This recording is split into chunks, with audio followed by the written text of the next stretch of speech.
తల్లిదండ్రులు ఒకలా పిల్లలు ఒకలా ఆలోచిస్తూ నిర్ణయాలు తీసుకుంటే ఎన్ని జీవితాలు ఎలా తలకిందులైపోతాయో ఈ కథ ద్వారా వినబోతున్నాం.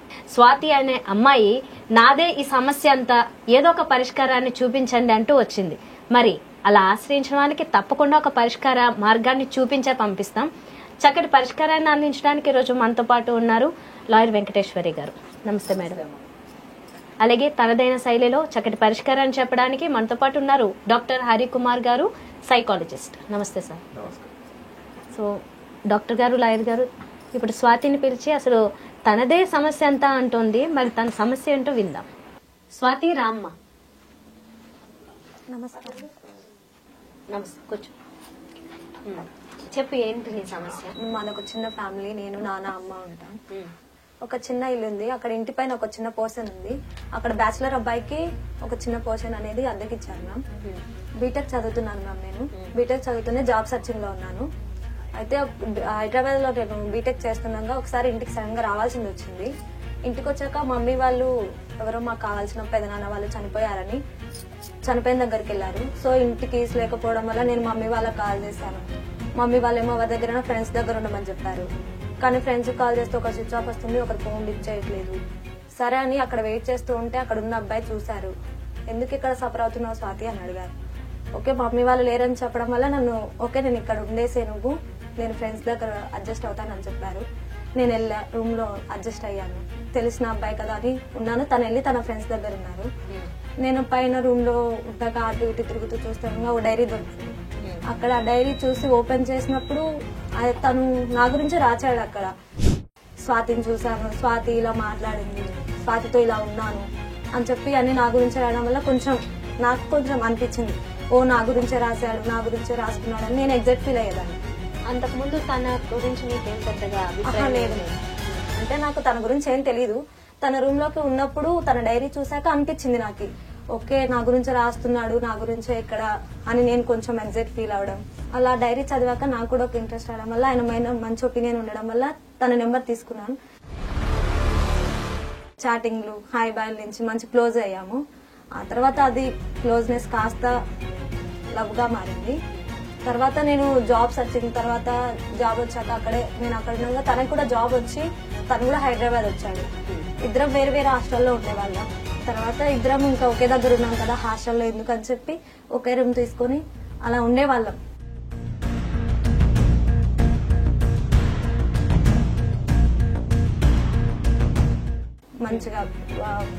మంచిగా మూవ్ అయ్యేవాళ్ళం.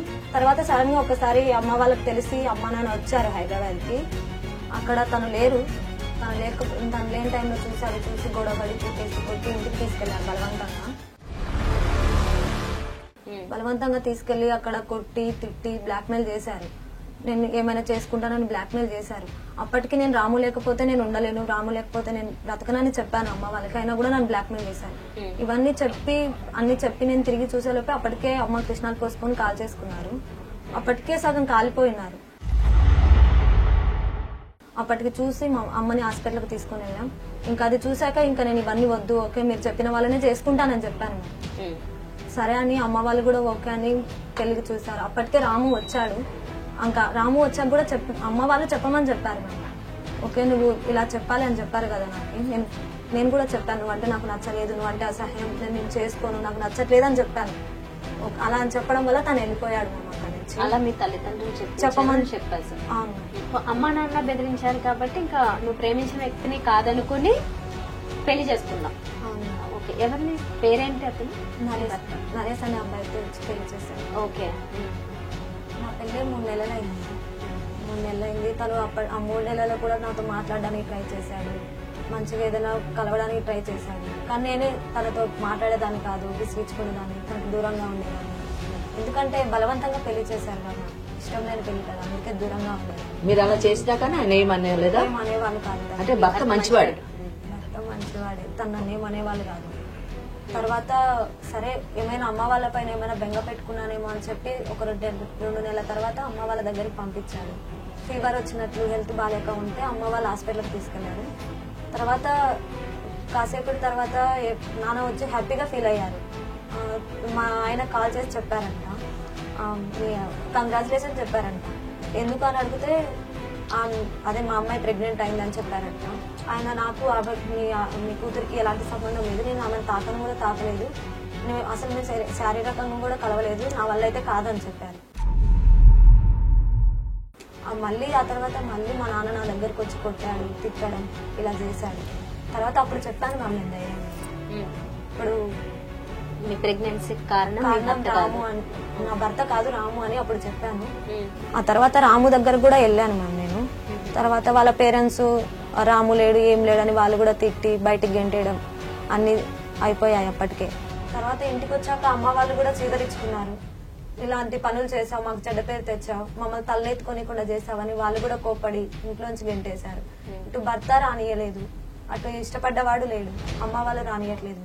ఈ సమస్య చూస్తే కొంచెం వింతగానే అనిపిస్తుంది. అంటే ఏంటి అసలు సొల్యూషన్, ఏం జరిగింది? ఇంకా రాము ఎక్కడ, భర్త ఎక్కడ, తల్లిదండ్రులు అసలు ఎందుకు అలా చేశారు పూర్తి తెలుసుకోవాలంటే మిగతా వాళ్ళతో కూడా మాట్లాడారు. చందన, ఈ అమ్మాయి అంతా వింటే తల్లిదండ్రులు పెళ్లి చేయడానికి అంగీకరించలేదు అని చెప్తే మనకు ఒక వర్షన్ విన్నప్పుడు ఏమనిపిస్తుంది అంటే అవతల వాళ్ళు చెప్పినటువంటి వాళ్ళు అవతల వాళ్ళు విలన్స్ లాగా కనిపిస్తారు.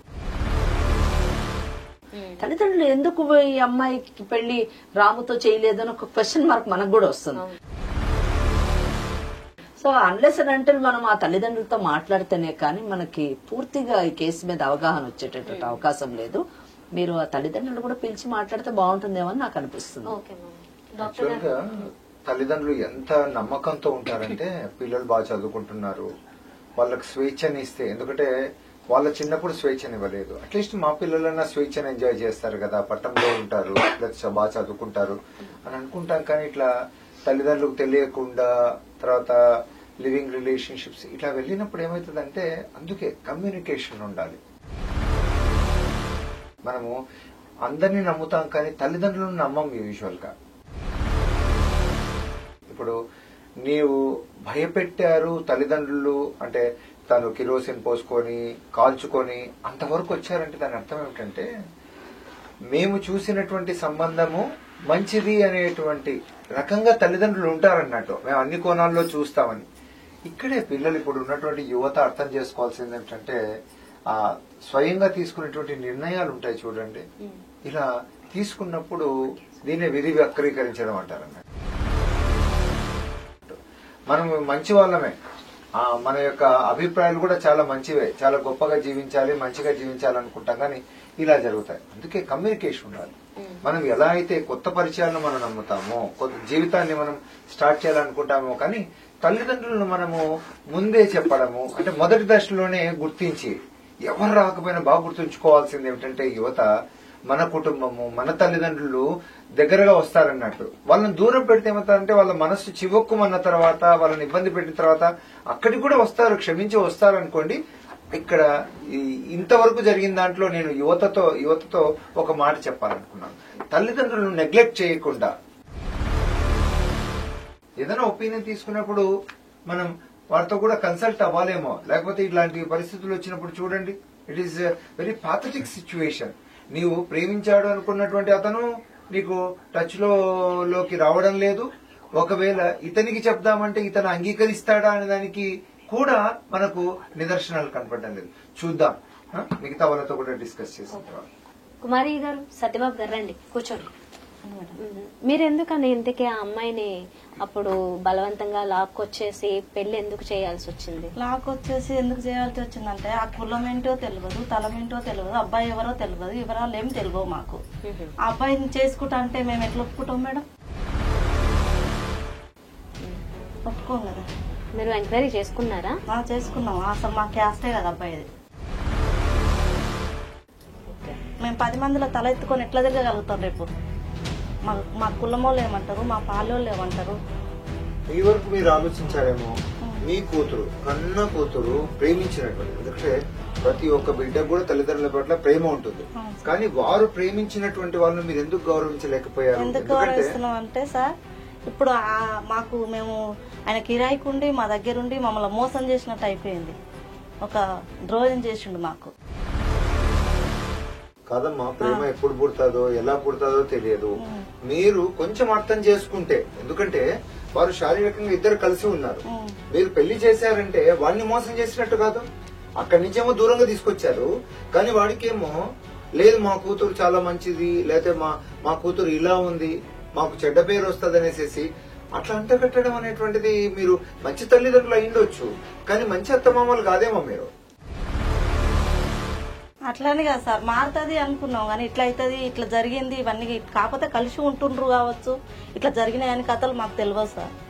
మీరు కొంచెం విచారించి అలా ఏమైనా శారీరకంగా కలిసి ఉన్నారా అని తర్వాత ఆమె యొక్క ప్రేమ ఎలా ఉందనేసి ఉంటే అర్థం చేసుకోకుండా, ఎందుకంటే బ్లాక్ మెయిల్ చేయడము, మీరు కిరోసిన్ పోసుకొనేసేసి ఇంతవరకు చేసి కాల్చుకొని ఆమెకు అలా చూపించి భయపెట్టి ఆమె మెచ్చుకోవాలి ఇక్కడ. ఎందుకంటే అంతవరకు కలిసి ఉన్నా కూడా మీకు ఇబ్బంది కలగకూడదని మీరు చెప్పినటువంటి వాళ్ళని చేసుకోవడం అనేటువంటిది, అంత ప్రేమించినటువంటి మీ పాపను అక్కడ దూరం చేసేశారు.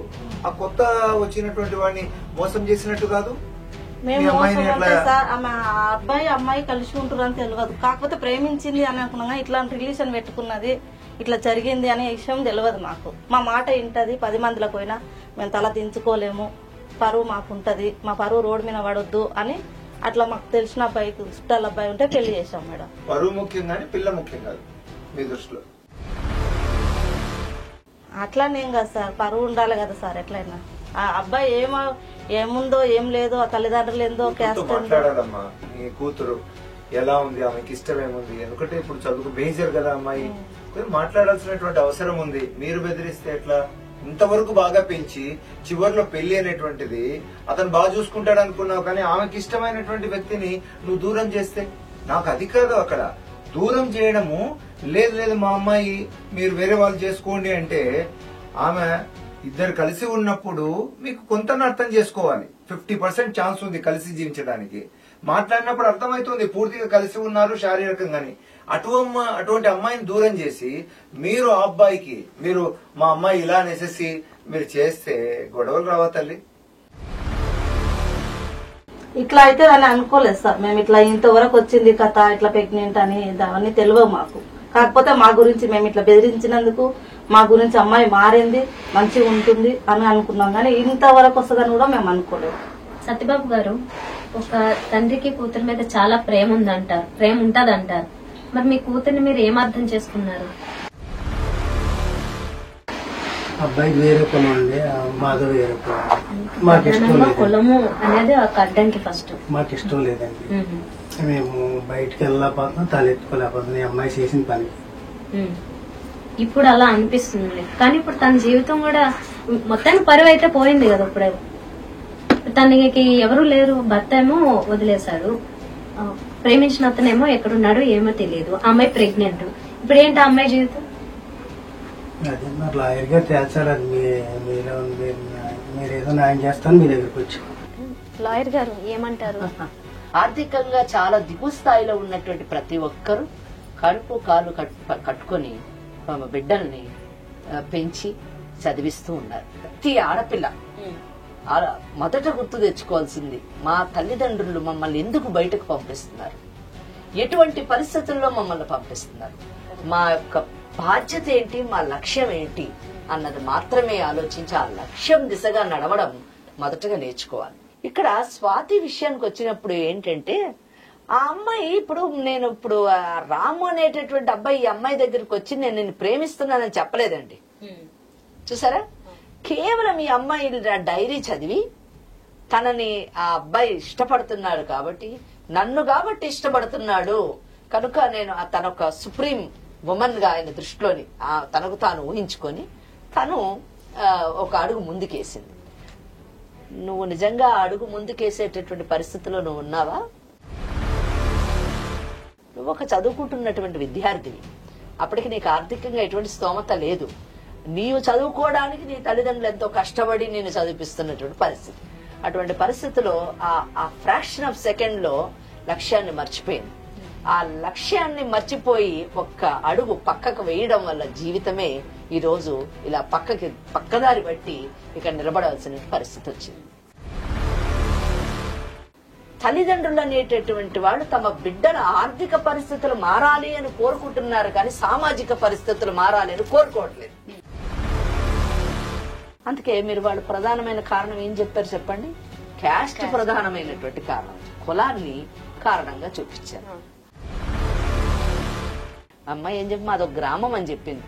ఆ గ్రామంలో ఉన్నటువంటి కట్టుబాట్లకు తగ్గట్టుగా బ్రతికేటటువంటి తల్లిదండ్రులు, ఒక అమాయకమైన తల్లిదండ్రులు, వాళ్ళకి తెలిసినటువంటిది వాళ్ళ కులంలో మాత్రమే పెళ్లి చేసుకోవాలి, వాళ్ళ అమ్మాయి వాళ్ళు చెప్పినట్టుగా వినాలి, ఆ భర్తతోనే కలిసి ఉండాలి, మంచోడైనా చెడ్డోడైనా. కానీ ఈమె చూసిన సమాజం ఎటువంటిది? మరి ఆ కూతుర్ని మీరు సిటీకి పంపించారు. సిటీలో ఎవరే కులంలో తెలీదు, ఇప్పుడు మీరెవరో తెలియదు, నేనెవరో తెలియదు. అటువంటి కులరాహిత్యమైనటువంటి ఆలోచన భావజాలంతో బ్రతుకుతున్న ఈ తరానికి, మరి ఆ తరానికి ఎంత తేడా చూడండి. ఈ కేసులోని కారణాలు ఏదన్నా కానివ్వండి, అమ్మాయి అన్డౌటెడ్లీ తొందరపడ్డది. ఎక్కడ తొందరపడ్డది అంటే, ప్రధానంగా తనంతట తను ఫస్ట్ స్టెప్ వేసి అతను ప్రేమించడానికి చేసినటువంటి ప్రయత్నం మొదటి తప్పు. రెండో తప్పు, హైదరాబాద్ నగరంలోని ఎంత ధైర్యం కదండి, మర్చిపోయింది తల్లిదండ్రులు, మర్చిపోయింది తన తల్లిదండ్రుల యొక్క పరిస్థితి, మర్చిపోయింది తన కుటుంబ నేపథ్యం, మర్చిపోయింది తన గ్రామం కట్టుబాట్లు, మర్చిపోయింది కుల కట్టుబాట్లు, మర్చిపోయింది అన్ని మర్చిపోయి ఒక అనామకుడితోని, ఇక్కడ నేను అనామకుడు అనే పదమే ఉపయోగిస్తాను, ఎంత గొప్పవాడన్నా కావచ్చు గాక, ఒక అనామకుడితోని నువ్వు ఎటువంటి లీగల్ రిలేషన్షిప్ లేకుండా నువ్వు ఒక లివింగ్ రిలేషన్షిప్ లాగా ఒక గదిలోని ఆ పరాయి మగవాడితో నువ్వు జీవించడము ఏ తల్లిదండ్రులు కూడా డైజెస్ట్ చేసుకోలేరు. ఎంత చదువుకున్న తల్లిదండ్రులు అయినా కూడా అది యాక్సెప్ట్ చేయలేరు, ఒప్పుకోలేరు. బీయింగ్ ఏ లాయర్ నేను ఒప్పుకోను. ఎందుకు ఒప్పుకోనంటే, పెళ్లిలోని భద్రత ఉంది, పెళ్లిలోని హక్కులున్నాయి, పెళ్లిలోని రక్షణ ఉంది, పెళ్లిలోని గౌరవం ఉంది. లివింగ్ రిలేషన్షిప్ లోని గౌరవం లేదు, లివింగ్ రిలేషన్షిప్స్ లో రైట్స్ లేవు, హక్కులు లేవు. ఇద్దరు మగవాడు ఒక పెట్టి తీసుకొని ఆడదొక పెట్టి తీసుకొని వస్తారు, ఉన్నన్ని రోజులు ఉంటారు, వెళ్ళిపోయేటప్పుడు ఎవరు పెట్టే వాళ్ళు తీసుకొని వెళ్ళిపోతారు. అమ్మాయి అబ్బాయిని ప్రశ్నించడానికి లేదు, నువ్వు నాతో ఇన్ని రోజులు ఉన్నావు, నాకు ప్రెగ్నెన్సీ వచ్చింది, నా పరిస్థితి ఏంటి అని క్వశ్చన్ చేయడానికి లేదు. అలా అమ్మాయి ఎవరితోనే వెళ్ళిపోతే నువ్వు ఎందుకు వెళ్ళిపోతున్నావు అని ప్రశ్నించే హక్కు అతనికి లేదు. అలా హక్కులు లేనటువంటి, రైట్స్ లేనటువంటి, బాధ్యతలు లేనటువంటి ఒక రిలేషన్షిప్ కి విలువ లేదు. అటువంటి రిలేషన్షిప్ మన బిడ్డలు ఎంకరేజ్ చేస్తుంటే, అందులోకి కానీ ప్రవేశిస్తే మనసున్న ఏ తల్లిదండ్రులు కూడా ఒప్పుకునేటటువంటి పరిస్థితి కాదు. ఇక్కడ నేను స్వాతిని ప్రేమించడం తప్పని నేను అనట్లేదు, లేదా నేను తప్పుపట్టేది ఎక్కడంటే, నువ్వు ప్రేమించినప్పుడు నువ్వు లివింగ్ రిలేషన్షిప్ లో, ఎందుకంటే ఈ రోజు ప్రెగ్నెన్సీ వచ్చింది కాబట్టి భర్తను కూడా ఆమె కోల్పోయింది. అలా కాకుండా నువ్వు ప్రేమించిన తర్వాత మీ తల్లిదండ్రులు, ఇక్కడ కావాల్సింది ఏంటంటే కన్విన్సింగ్ కావాలి, కౌన్సిలింగ్ కావాలి. ఇది థర్డ్ స్టెప్. ఏమని, నువ్వు ప్రేమించావు కదా, నీ చదువు అయిపోయిన తర్వాత నీకు ఉద్యోగం వచ్చింది, ఉద్యోగం వచ్చిన తర్వాత అమ్మా నేను ఫలానా వ్యక్తిని ప్రేమించాను, అతన్ని నేను పెళ్లి చేసుకోవాలనుకుంటున్నాను, మీరు నన్ను ఆశీర్వదించండి. కులం ఒకటి అడ్డు కాదు, కాలం మారింది, నేను చదువుకుంటున్నాను, చదువుకుని ఉద్యోగం చేశాను, హైదరాబాద్ లాంటి నగరంలో ఇవన్నీ ఉండవు, మేము అక్కడికి వెళ్లి బ్రతుకుతాం, మీరు కూడా కావాలంటే మాతో వచ్చి ఉండండి అని ఆమె కన్విన్స్ చేసి ఉంటే చాలా బాగుంది. అట్ ద సేమ్ టైం తల్లి కూడా బెదిరించి భయపెట్టి పెళ్లి చేయడం అనేది ఒక తల్లికి ఉండాల్సినటువంటి లక్షణం కూడా కాదు. ఆమె కూడా అమ్మా మనకి నడవదమ్మా, మన కుటుంబంలో ఇటువంటి జరగలేదు, మన గ్రామంలో ఇటువంటి జరగలేదు, మన కులం వాళ్లే చేసుకోవాలి అని ఆ విధంగా బిడ్డని సముదాయించడానికి ఆమె కూడా ప్రయత్నం చేయలేదు.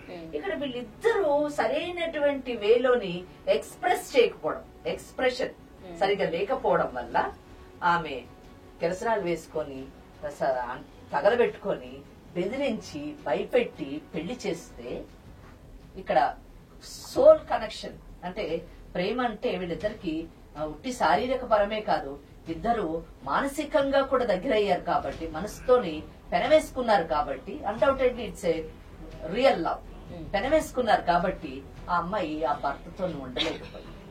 అప్పటికే ఈ అమ్మాయి ప్రెగ్నెంట్ అవడం తప్పు కదా, శారీరక పరమే. దాంతో ఆ అమ్మాయి జీవితం ఎటు కాకుండా, ఇటు భర్తకి కాకుండా, ప్రియుడికి కాకుండా, ఇటు అస్తవ్యస్తంగా ఈ రోజు ఇక్కడ నిలబడాల్సిన పరిస్థితి వచ్చింది. కనుక ఈ కేసులోని తప్పు జరిగింది. ఆ భర్త అనేటటువంటి వ్యక్తి కూడా మంచివాడు కావడం ఇక్కడ మనం గమనించదగినటువంటి విషయం. ఏది ఏమైనా కానీ వాళ్ళిద్దరూ మధ్యన ఎటువంటి శారీరక సంబంధం లేదు. కేవలం ఆ ప్రేమించినటువంటి వ్యక్తితోనే ఈమెకు శారీరక సంబంధం ఉంది. ప్లస్ ఇంకోటి ఏంటంటే అతనితో ఈమె ప్రెగ్నెంట్ కూడా అయ్యింది. కాబట్టి నాకు తెలిసి అమ్మాయి దగ్గర ఆయన ఫోన్ నంబర్ ఏమన్నా ఉండి ఉండొచ్చు. ఆ ఫోన్ నంబర్ తీసుకొని అతనితో మాట్లాడితే మనకి అసలు ఏం జరిగింది, మరి అతని పరిస్థితి ఏంటి, ఆయన పెళ్లి అయిపోయిందా, మరి ఉన్నాడా, మరి ఈయన చేసుకునేటటువంటి పరిస్థితి ఉందా లేదా అన్నది మనకు అర్థమవుతుంది. అమ్మా ఇక్కడ నేను ఒక మాట చెప్తాను. నువ్వు ప్రేమించినటువంటి వ్యక్తి ఇంటి దగ్గరికి వెళ్తే నిన్ను బాగా తిట్టి మాకేం సంబంధం లేదు వెళ్ళిపో అన్నారు. నువ్వు మాట్లాడేటువంటిది జరిగిందా అక్కడ? అంటే నీ కండిషన్ వ్యక్తం చేసావా? ఎందుకంటే మీరు కలిసి ఉన్నారు, నేను ఇలా ప్రెగ్నెంట్ అయ్యాననేటువంటి విషయం అక్కడ చెప్పావా? ఛాన్స్ వాళ్ళు ఇవ్వలేదు సార్. ఇవ్వలేదు అంటే నువ్వు కలవలేకపోయావు. సరే, నువ్వు పెళ్లి చేసుకున్నటువంటి వ్యక్తితో మళ్ళీ మాట్లాడావా? ఎందుకంటే నాన్న ఉంటుంది, ఎందుకంటే అల్లునికి అభినందించాలని ఆయనకు అనిపించిండొచ్చు సర్ప్రైజింగ్ గా. అయితే అక్కడ ఎదురైంది ఏమిటంటే ప్రెగ్నెన్సీ నా వల్ల కాదని చెప్పారు. మీరేమైనా మాట్లాడారా తల్లి ఆయనతో? మీ భర్తతో మాట్లాడారా? మాట్లాడలేదు సార్. ఇద్దరితో మాట్లాడించండి. భర్త యాక్సెప్ట్ చేసే పరిస్థితిలో ఉన్నాడా లేదా, రాము పరిస్థితి ఏంటి, అలాగే తల్లిదండ్రులు అంటే వాళ్ళిద్దరిది కూడా విన్న తర్వాత తల్లిదండ్రుల యొక్క అభిప్రాయం చాలా ఇంపార్టెంట్ ఇందులోని. వాళ్ళకి మనం గౌరవించాలి. కానీ ఒకటమ్మా కుమారి గారు, దురదృష్టం ఏంటంటే మీ అమ్మాయి ప్రెగ్నెంట్ కాకపోయి ఉంటే, వాళ్ళిద్దరి మధ్యన శారీరక సంబంధం లేకుండా ఉండి ఉంటే, ఆ భర్త అనేటటువంటి వాడికి ఈ విషయం తెలియకుండా ఉండి ఉంటే మనము తప్పకుండా మీ మాటని గౌరవించి ఆమె కౌన్సిలింగ్ చేసి మనం ఏదైనా మార్చగలిగే వాళ్ళం. కానీ ఇప్పుడు ఆ చేయి దాటిపోయింది, మనం నిర్ణయం తీసుకునేటటువంటి చేయి దాటిపోయింది. కూతురు జీవితం అస్తవ్యస్తమైంది. నేను మిమ్మల్ని ఏం తప్పు పట్టట్లేదు, ఆమె చేసుకున్నటువంటి తప్పు వల్లనే ఇలా జరిగింది. చూద్దాం వాళ్ళిద్దరు ఏం మాట్లాడతారో చూసి మనం ఏదో విధంగా బిడ్డ జీవితాన్ని బాగు చేయడానికి ప్రయత్నిద్దాం. మనం ఇద్దరికి ఫోన్స్ ట్రై తప్పకుండా చేయండి, మాట్లాడండి. సత్యబాబు గారు, ఫస్ట్ మీ అల్లుడితో మాట్లాడదాం, ఆయన ఏమంటారు? అలాగే మేడం.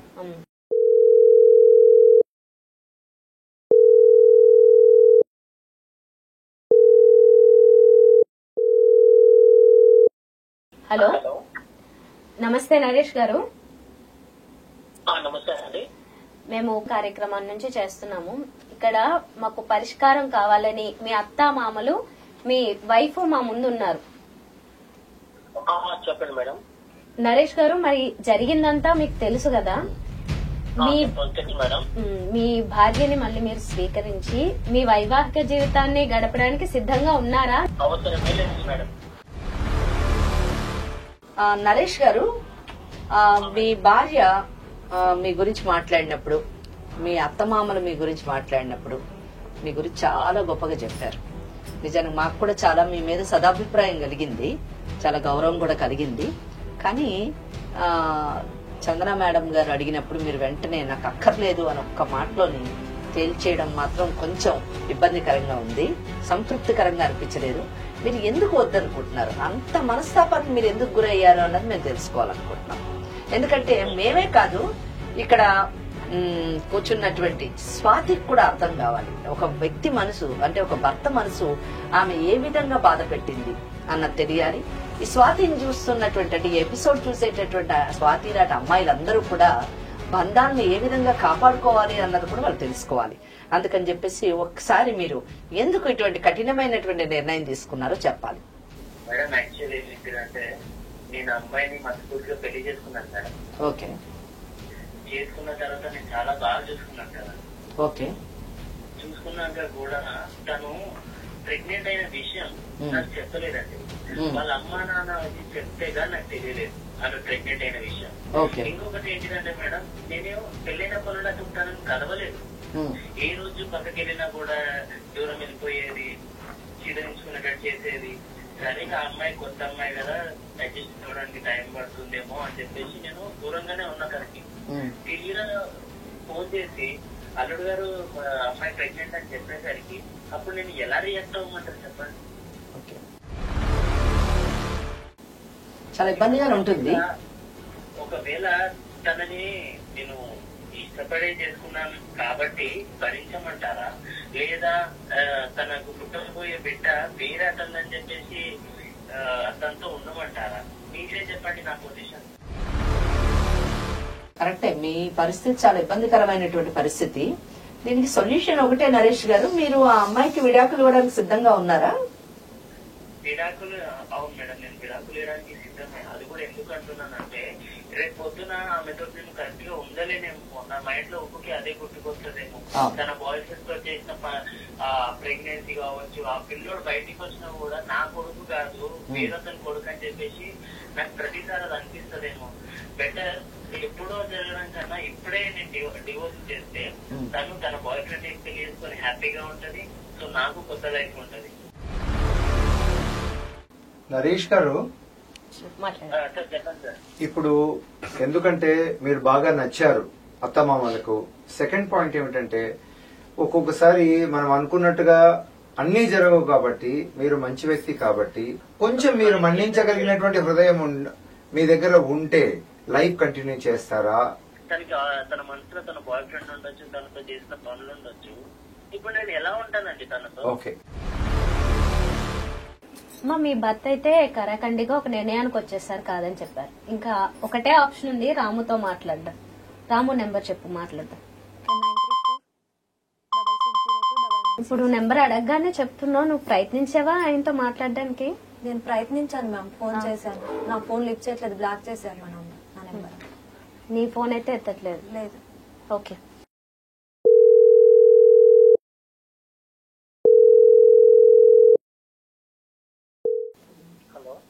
హలో, ఎవరండి? రాము గారా మాట్లాడేది? అవునండి. ఓకే, మేము, నా పేరు చందన, యాంకర్ ని. ఇక్కడ లాయర్ గారు, డాక్టర్ గారు, అలాగే మీరు ప్రేమించిన స్వాతి అనే అమ్మాయి, వారి తల్లిదండ్రులు ఉన్నారు. ఒక పరిష్కారం కావాలని ఈ కార్యక్రమాన్ని ఆశ్రయించడం జరిగింది. ఓకే, ఇప్పుడు స్వాతి అయితే మిమ్మల్ని కలవాలి, మీతో ఉండాలి అని అనుకుంటున్నానని చెప్తోంది మాతో. మీరేమంటారు? మీ అభిప్రాయం ఏంటి? మీరు ఉండాలనుకుంటున్నారా తనతో?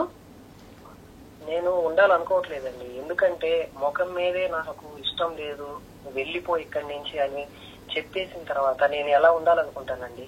అది కాక ఇప్పుడు నాకున్న పరిస్థితి నేను చెప్పుకోలేను కూడా. ఇప్పుడు ఎవరితో ఉండలేని పరిస్థితి, ఎవరితో మ్యారేజ్ అనేది కూడా చేసుకోలేని పరిస్థితిలో ఉన్నానండి నేనైతే.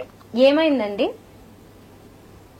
అది చెప్పుకోలేను, కాకపోతే చెప్తున్నానండి. తను నన్ను అలా అనేసరికి తట్టుకోలేక తనని ఎంత పిచ్చిగా ప్రేమించానో అలాంటిది తను నా ముఖం మీదే నువ్వు నాకు ఇష్టం లేదు వెళ్ళిపో అది ఇది అనేసరికి నాకు తట్టుకోలేక నేను సూసైడ్ చేసుకోవడానికి రైలు పట్టాల కాడికి వెళ్ళిపోయానండి సూసైడ్ చేసుకోవడానికి. కానీ ఆ దేవుడు ఎందుకు బతికిచ్చాడో కూడా నాకు అర్థం కావట్లేదు. ఇప్పుడు నా కాళ్ళు చేతులు లేవు. Oh my god. ఒకసారి మాట్లాడతాను మ్యామ్, తను ఒకసారి మాట్లాడుతూ ఉంటుంది. నిజంగా చాలా షాకింగ్ గా ఉంది ఇది, నిజానికి వినడానికి చాలా దయనీయంగా ఉంది, చాలా బాధాకరమైనటువంటి విషయం ఇది. రాము గారు, మీరు ఇలాంటి సిచ్యువేషన్ లో ఉన్నారని మాకు నిజంగా తెలియదు ఇప్పటి వరకు. ఒకసారి స్వాతి మీతో మాట్లాడాలనుకుంటుంది, వింటారా? ఒకసారి తనతో మాట్లాడతారా? సరే ఇవ్వండి. రాము, చెప్పు స్వాతి. రాము, నిజంగా నాకు ఈ విషయం తెలియదు రాము, నీకు ఇలా అయిన విషయం. యాక్చువల్లీ నేను కావాలని వద్దనుకోలేదు రాము. అమ్మ కృష్ణాలు పోసుకొని కాల్ చేసుకొని నన్ను బెదిరించడం వల్ల చెప్పాల్సింది వచ్చి, అలా నేను వద్దు అనాల్సింది వచ్చింది. నువ్వెందుకు చేసుకున్నావు రాము ఇలా? నువ్వు లేని జీవితం నాకు వద్దనుకున్నా సార్. నేను నిజంగా వద్దనుకోలేదు రాము. అమ్మ అలా చేసుకోవడం వల్ల అమ్మ కోసం ఇలా చేయాల్సింది వచ్చింది రాము. నేను ఎంతగా ప్రేమించానో నీకు తెలుసు. అయినా కూడా నువ్వు అలా నన్ను ముఖం మీదే అలా వద్దనేసరికి నేను తట్టుకోలేదు. నేను కావాలనలేదు రాము, అమ్మ వాళ్ళు అలా చెప్పిపించారు. అమ్మ చెప్పడం వల్ల నేను అలా చేశాను రాము, నేను కావాలని నీకు చెప్పలేదు. ఏదైనా నాకైతే తెలియదు స్వాతి. నేను అంత పిచ్చిగా ప్రేమించిన వాడిని నువ్వు అలా అనేసరికి ఎలా తట్టుకోగలను అనుకున్నావు చెప్పు నువ్వే. నాకు నిజంగా ఇలా అవుతుందని తెలియదు కదా రాము. ఇప్పుడు నేను పెళ్లి చేసుకున్న వానితో కూడా నేను సుఖంగా లేను కదా. నీ గురించి ఆలోచిస్తూ నీతోనే ఉండాలనుకుంటున్నా నేను ఇప్పటికీ కూడా. అదైతే నాకు తెలియదు కదా స్వాతి. నువ్వు తండ్రిని కాబోతున్నావు రాము, నేను తల్లిని కాబోతున్నాను. మన ఇద్దరి ప్రేమ గుర్తుగా మనకు ఒక బిడ్డ రాబోతుంది రాము. నేను తండ్రిని కాబోవటం ఏంటి, అవటం ఏంటి, అసలు ఏం మాట్లాడతావు నీకు అర్థమవుతుందా? మనం కలిసి ఉన్నప్పుడు గుర్తులేదా రాము? నీకు పెళ్ళయి నా భర్తతోనే నేను శారీరకంగా అసలు కలవలేదు రాము. అది నాకు తెలియదు కదా. ఇప్పుడు ఒక్కసారిగా మళ్ళీ నేను కావాలని వస్తే అది ఎలా నీకు అది చెప్పడానికి నేను ప్రెగ్నెంట్ అయ్యాక చాలా సార్లు నీకు అది చెప్పడానికి నేను ట్రై చేశాను రాము. నీ నెంబర్ కలవలేదు, నా నెంబర్ బ్లాక్ లో ఉంది. మీ ఇంటికి వెళ్తే మీ వాళ్ళు మీ పేరెంట్స్ తిట్టి పంపించేశారు. అంటే ఇప్పుడు నువ్వు ప్రెగ్నెంట్ అయ్యావు కాబట్టి నేను గుర్తు వచ్చానా? లేదు రాము, అయితే గుర్తు రాలేదా? లేదు రాము, నేను ఇది చెప్పడానికి నీకు చాలా సార్లు ట్రై చేశాను, కానీ ఎలాంటి అవకాశం లేదు నీకు చెప్పడానికి. నాకు నేను ఎన్నో విధాలుగా ట్రై చేశాను. 3 నెలల్లో గుర్తురాని నేను ఇప్పుడు గుర్తొచ్చాను. 3 నెలల నుంచి కూడా నా భర్తతో నేను లేను రాము. నీ జ్ఞాపకాలతోనే బతికేస్తున్నా నేను. అయినా ఇప్పుడు నువ్వు నా దగ్గరికి రావాలని నేను కావాలని కోరుకున్నా ఇప్పుడు నేను నీతో కలిసి ఉండే పరిస్థితుల్లో అయితే నేను లేను. అయినా ఈ అవిటి వాడిని చేసుకొని నువ్వు ఇప్పుడు సుఖపడలేవు. నన్నే ఒకరు చూసుకోవాలి. అలాంటిది నేను నిన్ను ఎలా చూసుకోవాలనుకుంటున్నావు అసలు? రాము, మన ప్రేమకి అవిటితనం అనేది అడ్డు కాదు రాము. నేను నిన్ను బాగా చూసుకుంటాను, నీకు సేవలు చేసుకుంటూ నేను ఉంటాను రాము నీతో. నేను ఒక టైంలో నిన్ను ప్రేమించాను స్వాతి. అలాంటిది నువ్వు నా కోసం సేవలు చేసుకుంటూ నీ లైఫ్ గడిపేస్తాను అంటే అసలు నేను మాటికి ఒప్పుకోను. నేను ప్రేమిస్తున్నాను కాబట్టి ఎప్పటికీ నీతో ఉంటా అంటున్నాను రాము. వద్దు, నీకు అలాంటి లైఫ్ నేను కావాలని నేనైతే కోరుకోవట్లేదు. దయచేసి నా దగ్గరికి రావద్దు. అసలు నా ఊసే నీకు వద్దు. నా బ్రతికే ఇప్పుడు నాకు అర్థం కాని పరిస్థితుల్లో ఉన్నాను. అలాంటిది నా దగ్గరికి వచ్చి నీ లైఫ్ కూడా నాశనం చేసుకుంటానంటే నాకు అసలు ఇష్టం లేదు సార్. ప్లీజ్ అర్థం చేసుకో రాము. నేను బాగున్నప్పుడు ఇష్టపడి నీకు ఇప్పుడు ఏదో హెల్త్ బాగాలేదని ఇష్టపడకుండా పోవడానికి నేను వస్తువుని కాదుగా ప్రేమించింది నిన్ను రాము. నేను ప్రేమించింది నీతోనే ఉండాలనుకుంటున్నాను నేను ఇప్పుడు. స్వాతి, అవన్నీ మంచిగా ఉండుంటే ఇంత అసలు ఇంత దూరం రాదు స్వాతి. కానీ ఇప్పుడున్న పరిస్థితుల్లో ఇప్పుడు మేబీ నువ్వు అన్నట్లు కొంతకాలం బాగుంటుందేమో, కొంతకాలం తర్వాత నాకు అనిపిస్తుందేమో నా వల్ల ఇంత ఇబ్బంది పడుతుంది, ఇంత నా వల్లే కదా కేవలం ఇలా ఎంతో హ్యాపీగా ఉండాల్సిన లైఫ్ ని నా వల్ల పాపం నాశనం చేసుకుంటుంది అనే బాధ నాకు ఖచ్చితంగా కలుగుతుంది. దయచేసి అర్థం చేసుకోండి. నేను బాధపడతాను రాము. ఇప్పుడు నా దగ్గరికి వచ్చావంటే నేను బాధపడతాను. ఇప్పుడు నువ్వు నా దగ్గరికి వచ్చావంటే నేను బాధపడతాను. ఎందుకంటే ఇప్పుడు నా పరిస్థితి, నా లైఫే నా చేతిలో లేదు. నేను చూసుకుంటాను రాము. అవిటితనం ఉంటే మీరు ఆర్టిఫిషియల్ లిమ్స్ అంటే చేతులు కాళ్ళు కూడా పెట్టుకుని వీల్ చైర్ కి పరిమితమైనటువంటి వాళ్ళని కూడా వీల్ చైర్ కు పరిమితమైనటువంటి వారు కూడా ఎంతో చక్కని జీవితాన్ని కూడా జీవించిన వాళ్ళు ఉన్నారు. మీరు అంత కృంగిపోవాల్సిన అవసరం లేదు. ఎందుకంటే ఇప్పుడు ఆమెకు విధి ఆమెను ఎంతో కష్టపెట్టింది. ఇప్పుడు ఆమె తల్లి అయింది, నీ వల్ల అయింది. కాబట్టి ఏమంటున్నానంటే చేసుకున్నటువంటి భర్త నాకు వద్దు అనేటువంటిది అంటున్నాడు. శారీరకంగా ఆమె కలవలేదు, తల్లిదండ్రులను ఒప్పించి నీతోనే జీవితం గడపాలని అనుకుంటుంది. నేను ఒక డాక్టర్ గా చెప్తున్నాను, నువ్వు ధైర్యపడాల్సినటువంటి అవసరం లేదు. ఆర్టిఫిషియల్ లిమ్స్ పెట్టుకోవచ్చు. ఆమె నిన్ను ఒక తల్లిలాగా చూసుకుంటుంది. పుట్టబోయేటువంటి బిడ్డకు మీరు ఆ సంరక్షణ ఇస్తూ మీ ప్రేమకు ఫలితంగా చూసుకుంటూ జీవితాన్ని గడపొచ్చు. అట్లని మీరు చేతులు కాళ్ళు లేకపోతే జీవితం అంతా కూడా అయిపోయింది అనుకోవద్దండి. ఆమె కేర్ తీసుకుంటుంది, మరింత చక్కని జీవితాన్ని కూడా మీరు జీవిస్తారని నేను ఒక డాక్టర్ గా చెప్పగలను. మీరు అధైర్యపడవద్దండి. మిమ్మల్ని ఎప్పుడూ కోరుకుంటుంది. తల్లిదండ్రులు చాలా బలవంత పెట్టారని, ఇక అంతే కదా, నిన్ను ఎంత ఇష్టపడిందో. ఆమె కూడా ప్రేమగల మనిషి, గౌరవం ఉన్నటువంటి మనిషి కాబట్టి తల్లిదండ్రుల యొక్క మాట వినాలనుకుంది. ఇప్పుడు తల్లిదండ్రులను ఒప్పిస్తానంటుంది. పరిస్థితులు ఇలా అయ్యాయి కాబట్టి ఆమె తీసుకోలేదు నిర్ణయం. నిన్ను మర్చిపోలేకపోతుంది. నువ్వు ఎలా ఉన్నా కూడా నీతోనే ఉండాలనుకుంటుంది. ఓకే, కాబట్టి ఆమెను అక్సెప్ట్ చెయ్యి. చెప్పండి రాము గారు, ఏం చెప్పాలనుకుంటున్నారు? సారు చాలా మంచిగా చెప్పారు. కరెక్టే, నిజమేనేమో. కానీ నా మనసుకైతే నేను అంగీకరించలేకపోతున్నానండి. నాకున్న పరిస్థితికి నేను ఆ టైంలో నా గాయపడిన నా మనసు ఏది నాకు అంగీకరించలేదండి. మీరు అది ఇంకా మర్చిపోలేకపోతున్నారు, పైగా ఇప్పుడు మీరున్న పరిస్థితులను బట్టి కూడా యాక్సెప్ట్ చేయలేనని మీరు చెప్తున్నారా? అవునండి. ఓకే. నువ్వు చాలా డిప్రెషన్ లో ఉన్నావు, నువ్వు చాలా మంచివాడివి.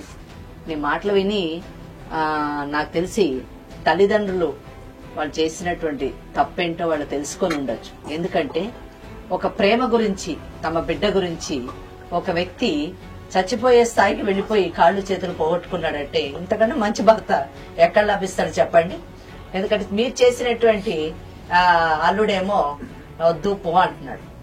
అదే ఆయన తప్పు కాదనుకోండి, కానీ బట్ క్షమించేటటువంటి గుణం అతనికి లేదు, రిసీవ్ చేసుకునేటటువంటి అవకాశం కూడా ఇక్కడ లేదు.